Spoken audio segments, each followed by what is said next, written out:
ફરી પાછી તક લઉં છું પૂજ્યપાદ મહામંડેશ્વર સ્વામી શ્રી શૈલેષન મહારાજની આજ્ઞાથી વિશેષ જે વાત કરવાની હતી તે રહી ગઈ અને મનમાં જે ખટકતો હતો તે મારે પ્રદર્શિત કરવું છે.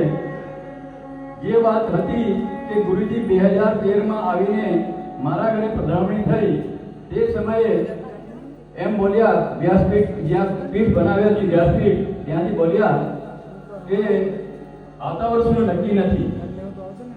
પગથિયાં ઉતરતા બોલી ગયા કે આ છેલ્લી જ મુલાકાત છે.